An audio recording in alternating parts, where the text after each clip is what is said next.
Welcome to another episode of Metal Mastermind. Co-host and co-founder here, Jason Stallworth, and also co-host, co-founder, The Great. And Candelas. You're great too, man.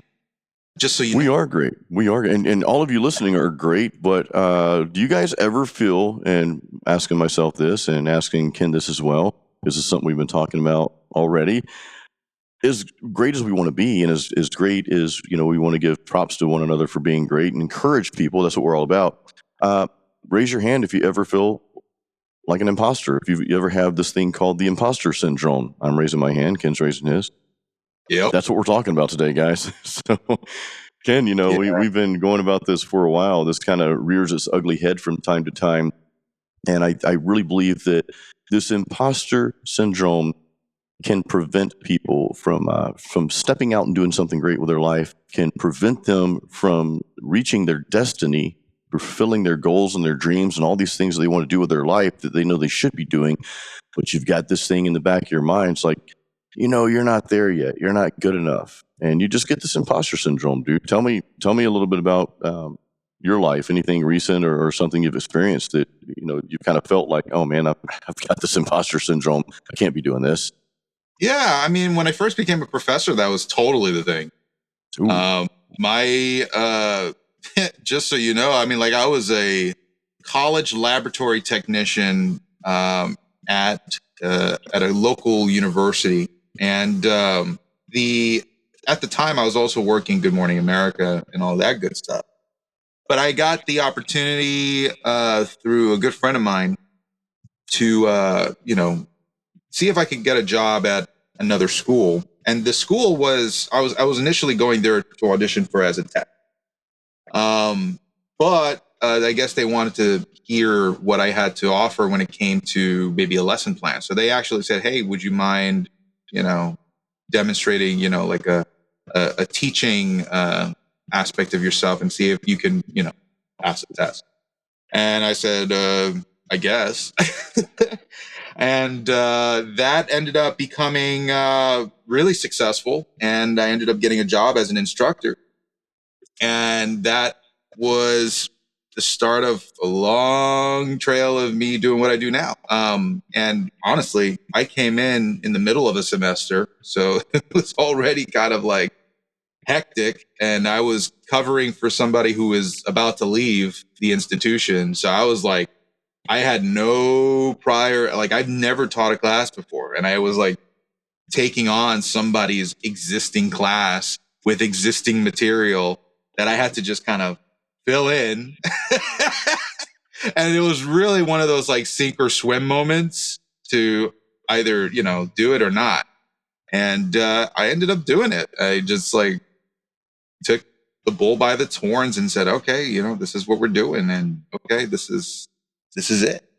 Yeah, that was a big freaking moment for me in terms of imposter syndrome the entire time. I mean, it's like sometimes today I'm still kind of like I don't have like a bachelor's or master's in education. Like I have a bachelor's degree in music, but I don't have like a master's for this kind of stuff. Usually I think of a professor, I'm like, they have a master's or a PhD. And I told myself a long time ago that I didn't want to get into teaching. And it just fell in my lap like that.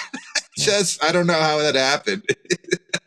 That's crazy, dude. I mean, speaking of sink or swim, I learned how to swim by getting thrown in a pool. Someone threw me in the pool, threw me in the deep end. Of course, I had people around that were going to jump in. I was probably, 7, 8 years old, maybe a little older. But I dog paddled, man. And yep.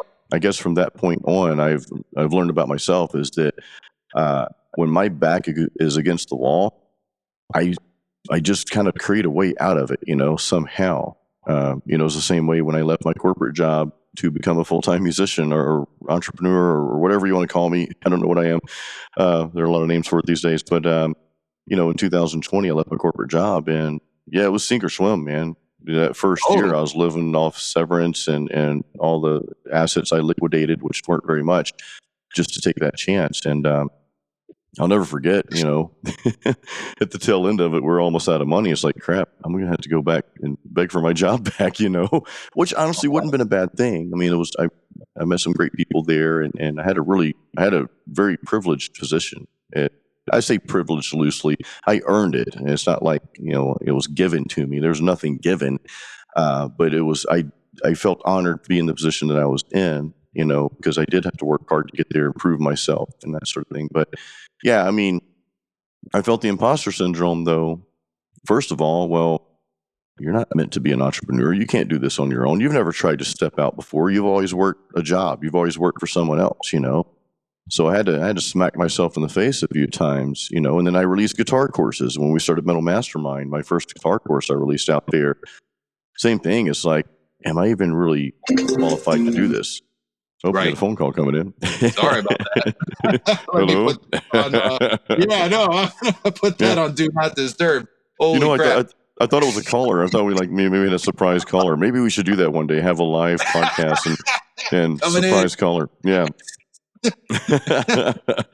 I think the person calling is an imposter, right? They got the imposter syndrome. There we go. No, but and I get it though. Sometimes we step out, we want to step out and do something great, and we're like, maybe this isn't for me. And I think what happens is that it's a little scary to jump out and do something new. It's a little scary to put yourself out there. When you put yourself in front of a classroom, especially kind of how you got thrown into it mid-semester, and these people are looking to you to guide them, and you're like, what do I do now? Yeah, like Beavis and Butthead. Yeah. Yeah. I love Arnold Schwarzenegger when he got into, and guys, I'm not going down the political road. Like, I cannot stand politics. I absolutely hate it. It's just rubbish. But anyway, when Arnold got placed in office, when he won the election for California, this is many moons ago. He's like, okay, I got elected, but what the F do I do now? And I feel like that a lot of times. I've always been the kind of person that you've got to know what you're doing. I mean, I've been playing guitar since 1989. So am I qualified to, not necessarily teach guitar, but to share some things with other guitar players that might help them? And that's the way I look at teaching. I don't look at me as an instructor or teacher. I look at me as just sharing my knowledge and some things that help me and some mistakes. And I think that's a big part of doing something great with your life is also sharing the good and the bad, sharing when you mess up. You read the story of Michael Jordan, great basketball player, a great just spokesperson and everything. But even though he held records for making baskets or whatever, we're not talking about weaving, guys. This is basketball. Kidding. Even though he held some records for that, right? He missed far more shots than he made. But that's stepping out and taking those chances. So I want you to understand, everybody listening, is that don't be afraid of failing. You can only fail if you quit, if you don't do it. So don't be afraid of messing up. That's part of the journey. To me, messing up is kind of like being in school. It's an education. If I mess up today, right, well, that's just a lesson I'm going to learn for tomorrow. So, don't allow yourself to have this imposter syndrome. Be prepared though, Ken, right? I mean, and talk a little bit, Ken, about before you got this position, it wasn't like you didn't have the knowledge to teach, right? Yes, your first time teaching, but give us some background before this happened. Well, I mean, I was pretty knee deep into the industry at this point. I had a lot of things going on. I was a monitor engineer for a band on tour. I was working broadcast. I was doing live sound. I was doing some studio work. I mean, I was doing a lot. So I was kind of all over the place, all the time. And I mean, I took the gig at a point in my life where I was basically trying to decide and elevate my financial situation, which was pretty okay. But I didn't like the fact that freelancing all the time, I had nothing really predictable, which you kind of just get used to as an audio engineer or, even like a cinematographer. If you're in the creative arts, it's just a lot of freelance going around. There's not a lot of full-time positions doing what we do. So you kind of know that. So when a position like this kind of opens up and you're like, you think about it, first thing that comes to my mind is like, well, am I settling down?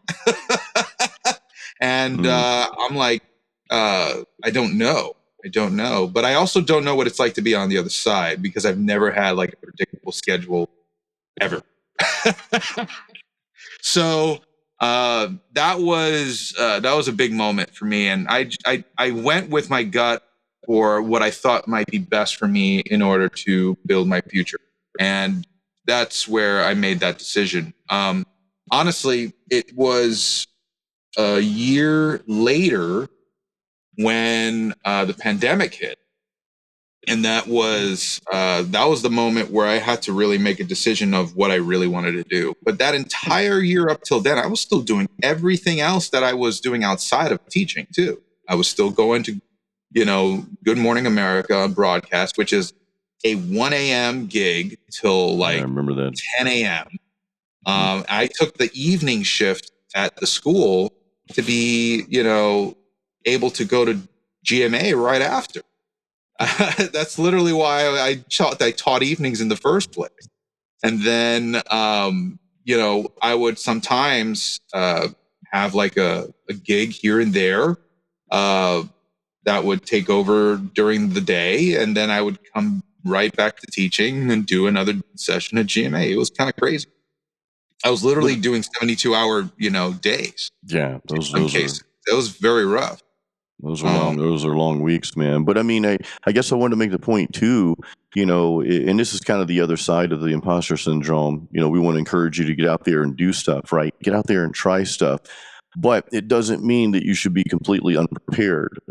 Before you got these gigs, you had a background in it. It wasn't like you woke up one day and it's like, I'm going to go do this. Well, yeah, but to be fair too, when I first started teaching, I was teaching other people's material, and it was very hard for me to feel like what I was saying was my own word. Gotcha. Yeah. And so that was like a huge thing that changed during the pandemic, because during the pandemic, right, we were very much like a kinesthetic school, so we would have to touch and really get hands on with the equipment. When that went away, because obviously, not everybody has $1 million studio with an SSL to work with, Yeah. We had to, diverge and, change our game plan for what our lesson content was going to be about. And so that's when I actually started building a lot of my own material, and having to teach twice as long on the lecture side because we didn't have practical hours. So I was really like pushing for a lot of this content. And so by doing that, oh my God, I like went back to my roots. I really relearned a lot of what I already knew instinctually, but I had to formulate it into words and actually, communicate what this was in an effective way to students. Yeah. That's when things really started to turn around for me as a professor, because I had built my own content, and and this was at the time when we started Metal Mastermind, not even like having any courses yet. We were just doing YouTube and Live. So I was like, oh my gosh, this is a lot of stuff that we were doing. But I ended up realizing in that moment that a lot of the things that I was doing as a freelance audio engineer were kind of fleeting. That's the thing about being an audio engineer. You got to be okay with is, you're a cog in the machine. You're not the machine itself. So that's why I focus so much more on Metal Mastermind, and being able to, teach. Honestly, gave me the freedom to be able to do that. So it's kind of backwards. People think, professors mostly are settling down when they're getting a teaching position, but actually many times it's the opposite. They are actually using that position to further enhance what careers they have. And now more than ever, there's a lot of what we call adjunct professors, which are part-time, and they're never given an opportunity to get tenure because the colleges are not interested in that, right? They don't want to give people tenure. They want to give, part-time employees the position. So, and there's plenty of us who are looking for work. So that's what we have to compete with. And that's why, I don't look at, most of the things that I do as a permanent thing, because you never know. If it's always going to be part-time, it's like, how can I really say that this is where it's going to be for the longevity of my career? So this is why we do what we do, because we always believe in taking things into our own hands, you and I, Jason. So that's where all of this comes down to. And when it comes to, feeling, have I felt like, I'm a professor now? Yeah. After a couple of years of doing it and going through the dirt, yeah, you come out on the other side feeling like, okay, I know what it is like to be one and how to do it. And, you become more comfortable. But in the beginning, yeah, it feels scary and you don't know what you're doing. And it's the same thing when you're doing music, same thing when you're doing art, business. It's all the same thing. It's a phase that never truly goes away because, you can always compare yourself to somebody who has either better credentials, better technique, better everything. And you're like, okay, well, that guy I think is, the ideal person for this role. I don't necessarily fit that role in the same way that this guy does, but you do to somebody else, right? So that's the thing that we have to remember, that it's not really our perspective that matters in this situation, and if people look up to you, there's a reason. There's a reason for them doing that.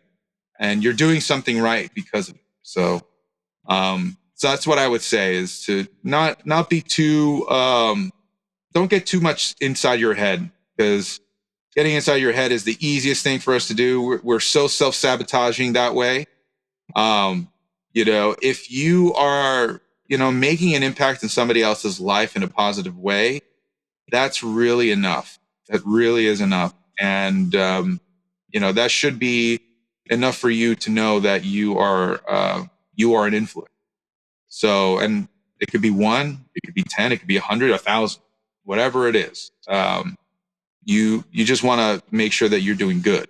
And that's where I would say, is the fine line of, trying to get over this hump. I mean, but again, it never really goes away. It kind of always sticks around with you. Something in the back of your head always goes like, am I really this person? I think a lot of people deal with that. But those are some great points. Sometimes we compare ourselves to other people, and that's kind of how we can get pulled into this imposter syndrome in our mind, because we're comparing ourselves to this person over here and that person over there. But Ken, you brought up a good point. Maybe there's this person that seems to be so great, got all the bells and whistles behind their name, the credentials, and yada yada. They park their hair nice and successful to the side and just have the perfect look or whatever, right? But that person, for one, is not you, and they're not going to resonate with everybody. They may resonate with the masses, right? They may resonate with a mass group of people, but you're always going to have your own distinct personality, your own way of presenting things. And I believe if you stay true to that, which I know you have, you're always, like you just said, you're going to reach a specific audience as well.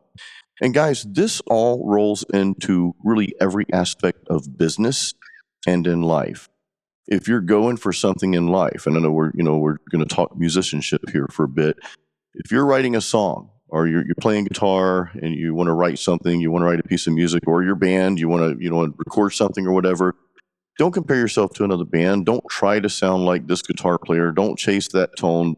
Who cares if the other person can sing higher than you? And don't try to mimic that.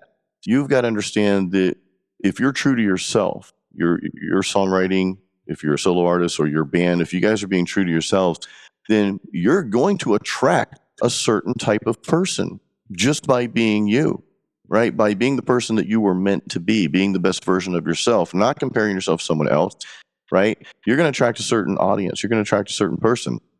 So it's very important that we stay true to ourselves. If we're out there comparing ourselves, then that imposter syndrome is always going to be looming over our head. Which is a cool song, looming over my head. It'd be cool. That's so true, man. And that's what we advocate for every day. We say, create your own sound. That's exactly been our motto for a while now here at Metal Mastermind. And, the reason for that being is we believe that every person has value in what they offer. How does, one of your influences become the person that they are? Well, it takes time and it takes dedication and motivation to, constantly do the grind and, not to glorify the grind, because the grind, is many times an unhealthy way to do things. But you want to be able to have a balance in your life, but also have, a significant output on what you do towards your goals. That's really the point of what we're trying to say there. And creating your own sound is not an overnight thing. It has to be unearthed, like the band. Yes. It has to be unearthed from Hope what Kia hears this. you are building over time. It's kind of like I always like the Andrew Carnegie quote of, we always go in the dirt, but not looking for dirt. We go in looking for gold. You have to move tons of dirt to find that gold. And that's kind of what making your own sound is like. All of this dirt that you're going through, they're your initial ideas, they're the lack of technique, it's your inspirations and the mimicking of those inspirations. It's a lot of things that, you're fishing through in order to find something that you can truly call your own. And it takes a long time. I mean, it could, for me, I find that now, like, I'm at a point where I really do have my own sound, and that was a really long time coming. So you gotta be understanding how, things in life, we live in such an immediate gratification world now that these things don't happen that quick. They really don't. You gotta be okay with saying, I'm going to start this music career, but I'm going to know that my sound probably isn't really going to come out until maybe possibly 10 years later. Like, that has to be part of your game plan, which is why in the beginning, like, I already knew, like, when I was writing my first album, I knew it was not going to be the album. I already knew, because nobody knows who I am. Nobody, I wasn't expecting anything huge to come from this album, except for it to be a platform for me to grow from. I knew that from the get-go. So I just said, okay, you know what? This is my chance to experiment, do certain things that I want to do, see how they come out, what do people, how do they respond to it? And then from there, your focus narrows, and, you become less concerned about what it is that was the unknown, and you start bringing out the things that you do know that attribute to your style and your sound. And for me, it was a textural thing. Like, I heard it. And like, when I heard my complete album, I was like, yeah, I hear the things that are consistent between these songs. I was like, those are the things that I really like. Those are the things I always really wanted to harness. And, certain types of instrumentation, sure. But, my first album was very worldly. I had like Egyptian music, Celtic music, flamenco music, Eastern Asian music, all like in there. And I was just like experimenting with all these different styles, which is something that I really, really encourage people, is like, branch out, like, see what's out there in the world, learn other types of music, see what that does for you. Because, like, for me, it was like paramount. It was huge influence. And I wrote lyrics in different languages. I was like, oh man, this is like really cool. So, but having, like, that was a lot of work. I mean, I had like maybe 45 people involved in that first album, because like, I was in school. I had a bunch of friends that were in the music department. So I was like, hey, in between your class and my class, let's go into the studios and just like record this real quick. And I had like, an hour or 2 hours to get, Egyptian vocals from, an Indian classical singer. And I was like, dude, this is awesome. Cool. So, but that was really, really important. And finding that flow just catapulted that album in my style.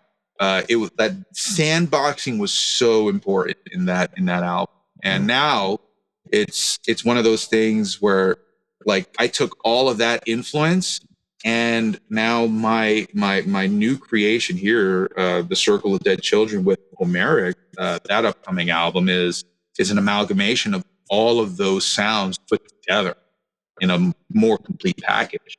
And that's what I define as cinematic metal now. So it's very, very cool. But yeah, it takes time, man. And that imposter syndrome, it begins to subside when you become more confident in what you do. And that's where you have to, put patience and an appreciation and diligence for what you're trying to create. You brought up a good point too. We're kind of in that instant gratification era, if you Yeah. want to call it that. And I really hope there's kind of a revolt against that, because it's so damaging. And I'm not saying technology is damaging. That's not where we're going. I love technology. Technology is just a tool, Uh, us as people, we make decisions on how we use things and how we don't use them. And we make decisions on how much time we spend doing certain things and not doing certain things. Going back to your point, Ken, it takes time to build yourself, right? To build your skill set. But if we're wanting it right now and it's not happening right now, but that's what you're used to. You're used to that instant gratification. Well, you're probably not going to last very long, right? And you're going to always be on to the next thing. I heard an entrepreneur saying this. I think it was Alex Hormozy talking about how they'll start a business, but then 6 months they're not getting any results. So, well, this must not be the thing. I need to jump and do something else. So they do something else. 6 months, no results, and they do something else, and then all of a sudden they've wasted 3 years and have had no success. Yeah. Where had they just picked the one thing and stuck with it, they would have made some type of momentum. So you have to treat your talent like that as well, guys. You have to treat your skills as a vocalist, guitarist, drummer, whatever you do, mixing. Keep doing it. Keep pushing. You're going to get better the more time you spend with your craft, and give yourself room to evolve. Every musician, no matter how great of a level you get to, you're going to evolve beyond that. Right. And it might not always be singing higher or playing faster. It might be just kind of a different style that sort of forms within. Ken, you mentioned listening to all these different other styles, these worldly styles of music, and getting other talent involved. Well, that expanded your palette. So that kind of formed what you are now today as a musician, just as well as this entire recording of Homeric, working with different people on the album and just your experience in general. Well, now when you start working on the next project, all of that's going to come into the picture as well. So we're constantly evolving. So give yourself the time, be patient with yourself, give yourself room to evolve as a musician, or anything you're doing in life, guys, at your job, your business, whatever, your relationships. Spend time. And do it with grace. That's important too. Like paying the respect for the process. I think a lot of people don't understand that, if you don't make it within 6 months to a year, like they think they're an utter failure. And it's like, dude, you're just getting started. You have so much time, and most businesses, they don't even see profit within the first 2 years. And you're expecting, results in 6 months, 12 months, or Right. Virality, that's the thing too. It's like getting viral. It's like, oh, we want to get viral. But it's like, can you sustain whatever it is that you capture through virality? Like that is another thing too. Like, and is it the thing that you want people to make you viral about? So, there's so many things that people will do just to gain that attention, but they don't know how to keep it. So these sorts of things take a long time to build, and you gotta do it with grace. Pay the respect that somebody who that has been doing this for a long time, and then finally they blow up. That's a 10-year overnight success. Right. I like that. I always love overnight. that. I always like that that perspective, because it's like, yeah, that's what they've been working on for a long time under the hood. And Right. then, finally, once it's done and it's complete, and they've had all this, going for them, and they've built connections in the industry, and they've, gotten better at their craft. They've done all this stuff to get to where they are now. That's what makes them more of a master of what they do. There's another viral. quote too. Yeah, go ahead. You're not a master until you've earned 10,000 hours in what you do. Yeah, that's So a good one. After 10,000 hours, now you're a master. I mean, and some people, they need a little longer, they need a little shorter. But the premise is still true of you spending the time is really what we're talking about. You got to spend the time. And I don't know that viral should really be the goal anyway. If you're just looking to go viral, do you even really love what you're doing? You know what I mean? Do you really enjoy the process if all you want to do is just go viral? Well, I got to go viral. I think the goal should be, first of all, being happy and building confidence in what you're doing and building something that's sustainable. Right. Viral's not always sustainable. Uh, and in building something viral, there are people out there that do what they love to do and make a really great living at it that are unknown. Heck, I'm one of those people. I'm 48 years old. You want to talk about being in it for the long haul? I've been playing guitar since 1989. I've been playing live in some capacity. I'm not going to pretend I've been on stage in front of millions of people or even thousands, but hundreds, yes. But I've been on some sort of stage platform almost since then, probably since 1990, 1991, off and on. And I've been with bands. I'm working on my fifth album. I'm probably at best an unknown artist to most people. You guys know who I am because you follow me on YouTube, you follow Metal Mastermind, and thank you, by the way. We appreciate that. But to the masses, somebody's going to know who James Hetfield or Dave Mustaine, they're going to know them right off the bat. You mentioned Jason Stallworth, like, okay, never heard of that dude before, But Right. just because I'm not viral doesn't mean that I'm not sustainable. I'm able to sustain myself in what I do with my music and Metal Mastermind and a few other things. My friend Todd Grubbs, he is the lead guitar player for the metal band Siren, which they're a band that never quite made it. Well, 30 years later, 40 years later, they found out they had a German fan base and they got to go to Germany, got back together after 40 years, go to Germany, play a festival. Chris Jericho, filmed a documentary, financed the documentary. I'm too old for that one. So really great documentary. But all that said, though, Todd Grubbs, probably not a well-known guitarist. Like some of you are like, oh, I never heard Todd Grubbs before. Lead guitarist for Siren. But he's got, I think he's either has or has been on over 40 albums. And he also has his very own school of music right here in Brandon, Florida, where in the town, neighboring town I live in. So he's successful and he's got a lot of feats. He's got a lot of things he's done over the years, and he's sustainable. But he might be somebody you've never heard of before, guys. So that it doesn't, just because you're not popular, you don't have a million followers on Instagram or YouTube or whatever, that really doesn't mean a whole lot. I mean, it does. It's great if you have that, but don't think that that's what you have to be successful in something and be successful in what you do. Yeah, I love that. Sustainability is far more appealing to me than fame. Yeah. And I think for a lot of people, I think if you ask them, would you rather have be $1 million and be unknown or have $1 million and be famous? I think many people would choose be unknown and have the $1 million. Yeah. Because everybody knows that with fame comes a lot of attention and sometimes unwanted attention. So, fame is not necessarily the measure of success. It's really how stable are you with what you've created, and that's a great measure of success. And if you're doing better than you were yesterday, that's another great measure of success. Yeah. Am I where I want my project to be at its end goal? No, that's what the journey's about. The journey is about working towards that. And that's why you hear a lot about entrepreneurs and motivational speakers who talk about enjoy the journey, because like the destination's not it. It's what you do throughout that time getting to the destination that's really worth the destination. It's like, you look at the old couple that's been around for like 60 years married, and you're like, oh man, I want that. And it's like, yeah, but what did they have to go through to get there? Yeah. They had to go through all the fights. They had to go through all the loving. They had to go through, kids and, all this kind of stuff. And like, you don't really think about that until, you go through it yourself. And that's why we call it wisdom, because like wisdom is looking back and knowing.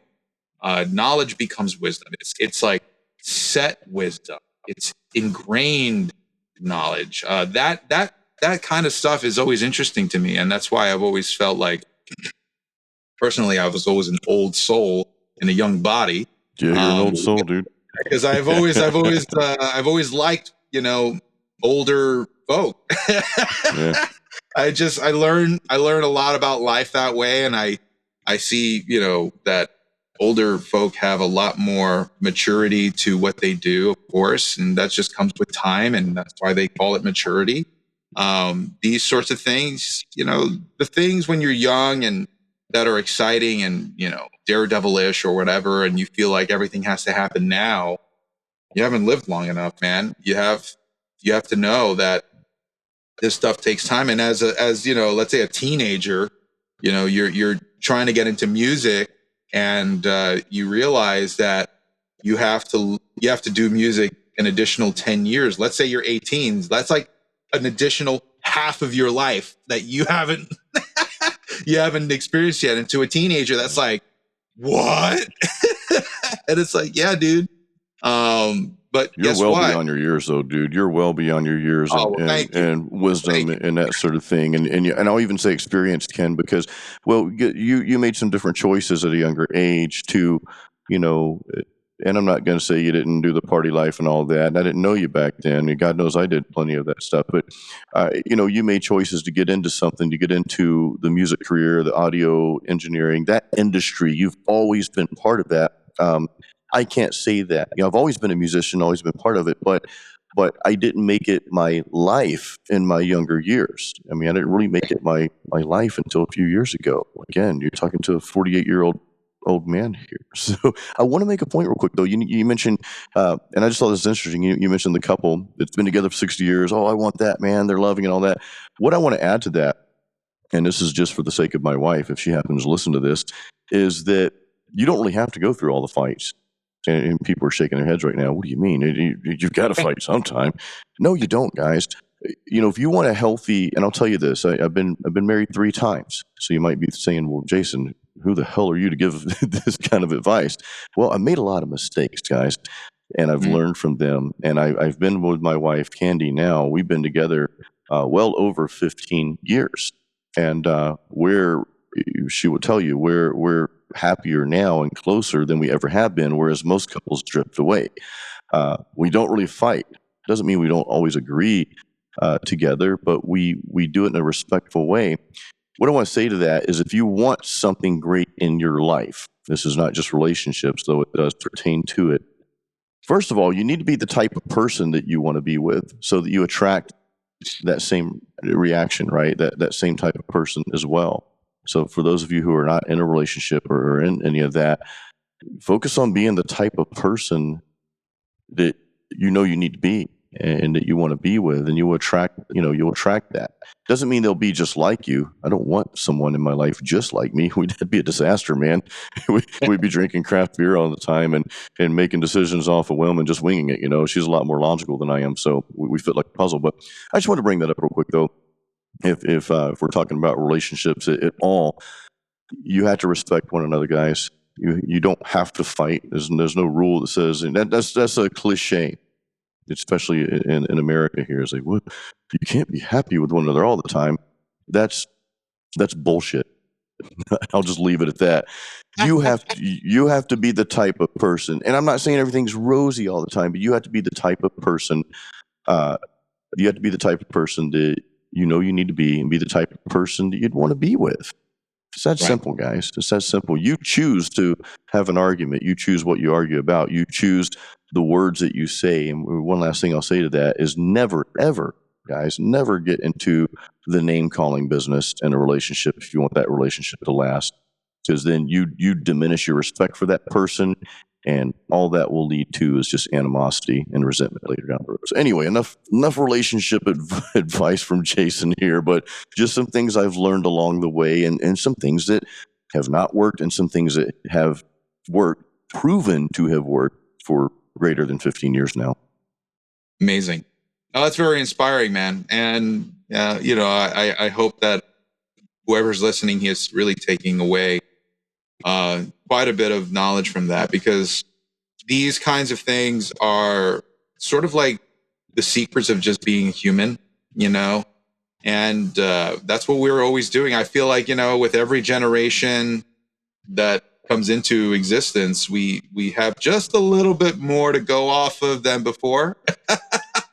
And certainly the internet's help with that. But these are the types of things that I think about when I look at like old historical stuff, like let's go to a Roman times. Like what was a day in the life of a Roman back then? Did they struggle with similar things like we did? And I'm pretty sure for some of them, conceptually, yes. Like with human emotions and growing up and all that kind of stuff. That's all stuff that we've all been dealing with since the dawn of time. So I think it's important to recognize that, because as we're talking about this concept of being an imposter, right? People have been feeling that way for a long time about everything that they do. And so you just got to understand that you're no different than your ancestors. And sometimes maybe, asking an older person about their experience, or someone you're close to who's maybe gone through a similar thing, like that's what it's good for, and talking to people who have a little bit more experience than you is a great benefit. That's why we do things like learn and go to school and, try and figure out better ways for the future, because we don't want to, repeat history, right? And, of course, history doesn't repeat, it rhymes, all that crap. But you know what? If you're not aware of what happened before, you won't make the necessary decisions to change what could be in the future. Right. And that is applicable to everything.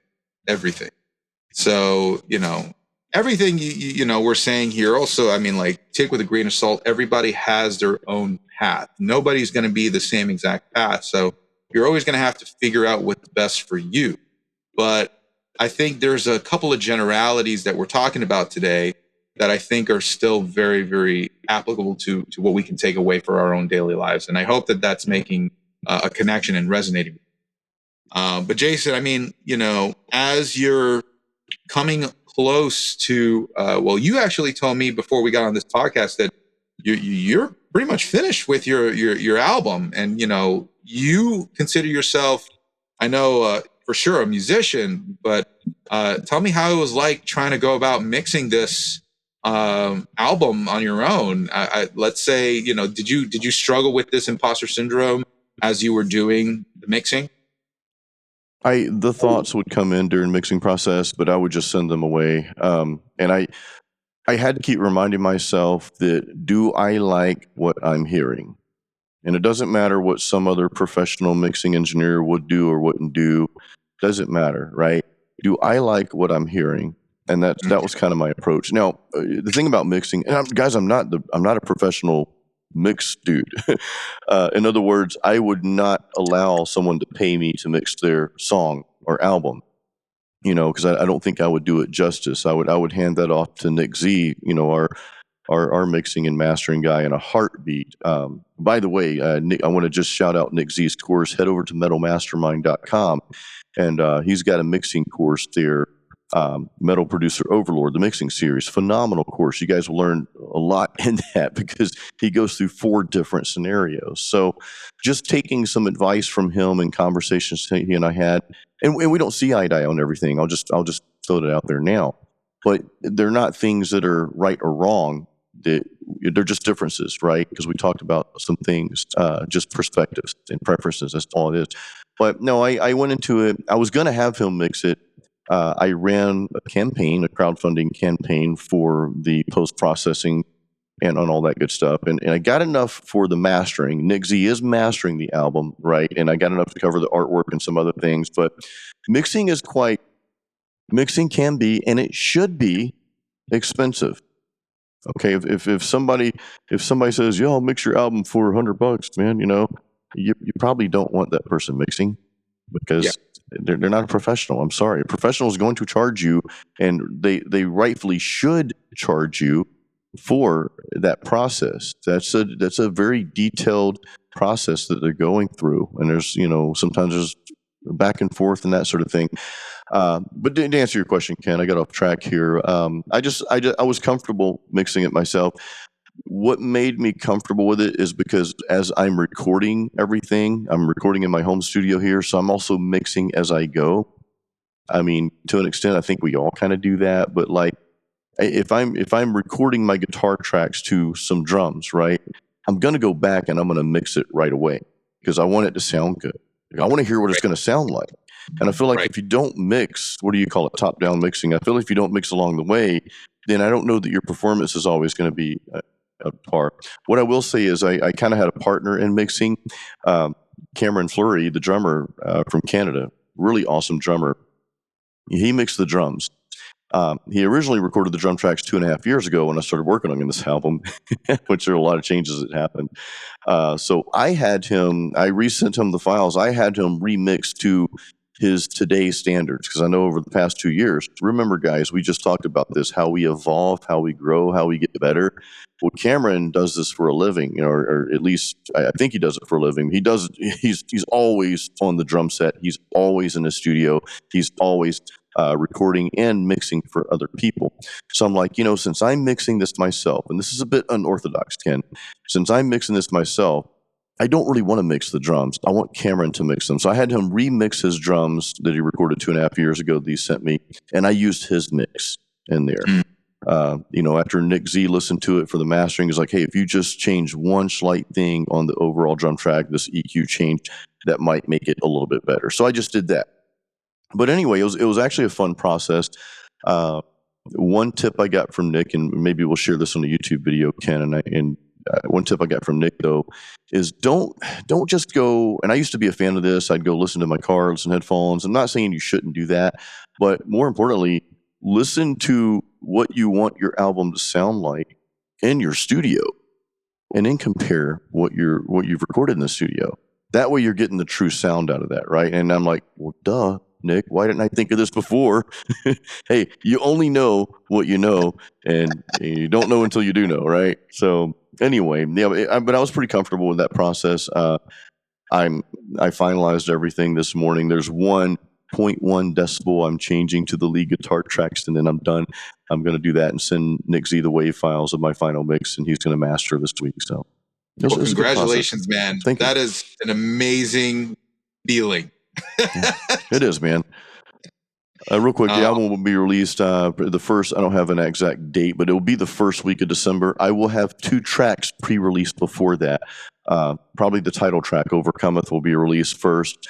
And then, or maybe that'd be released second. That'll be released in November. But the track I'll release first is called Jai Yin Yin. It's one song that has one line in 2 parts that is in Thai language. Jai Yin Yin means calm down, keep cool. My been like Jai Yin Yin, hey, it's okay, don't worry, keep cool. And that's kind of what the album's about. It's about somebody who's just really a hothead, not the album, but the song. It's somebody's real hothead and just creating their own drama all the time, creating their own worst enemy type thing. And then that's kind of the premises of that song. So I'm releasing that early as a pre-release because we will be in Thailand the month of November. So I want to have that song released out there to showcase in Thailand.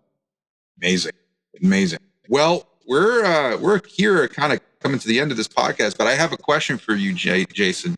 Dude. What is your song of the week? I'm holding up right here on my phone, dude. It is a song called Summoned for Sacrifice. Guys, this is off Cannibal Corpse's new album that was just released called Chaos Horrific.